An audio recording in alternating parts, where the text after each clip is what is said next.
Okay. അപ്പോൾ നമുക്ക് കുറച്ചും കൂടി നല്ല പ്രായമൊക്കെ ഈ ക്ലാസ്സിലൊക്കെ എത്തുമ്പോൾ കുറച്ചും കൂടി ഓക്സിജൻ, ഹൈഡ്രജൻ എന്നൊക്കെ പറഞ്ഞ് കാർബൺ ഇങ്ങനെയൊക്കെ കേട്ടിട്ടുണ്ടോ? കേട്ടിട്ടുണ്ട്. ഇതൊക്കെ രാസപദാർത്ഥങ്ങളാണ്, അല്ലെങ്കിൽ രാസവസ്തുക്കളാണ് ഇതൊക്കെ. ഓക്കെ, എലമെന്റ്സ് ആണ്. ഇത് ഉണ്ടാവുമ്പോൾ ഉണ്ടാവുന്ന കോമ്പൗണ്ട്സ് ഉണ്ട്. ഈ കോമ്പൗണ്ട്സ് ഉണ്ടാക്കുന്ന പ്രവർത്തനങ്ങൾ ഇങ്ങനെയാണ് അത് മുന്നോട്ട് പോവുക. അപ്പോൾ അതിൻ്റെ പ്രവർത്തനങ്ങളാണ് ശരീരത്തിൽ നടന്നുകൊണ്ടിരിക്കുന്നത്. ഇതിന് നമ്മൾ ഈ ശരീരത്തിൽ നടക്കുന്ന അത്തരം രാസപ്രവർത്തനങ്ങൾ ബയോ കെമിസ്ട്രി എന്ന് നമ്മൾ പറയാം. ബയോളജി പോലെ. ബയോളജി പ്ലസ് കെമിസ്ട്രി, അപ്പോൾ ബയോ കെമിസ്ട്രി.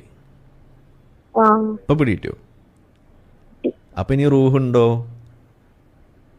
ഇല്ല. അപ്പൊ ഇനി എനിക്കൊരു നന്ദി പറയൂ. Thank you. വെൽക്കം. അപ്പൊ നന്നായിട്ട് പഠിക്കൂ. ഓക്കെ.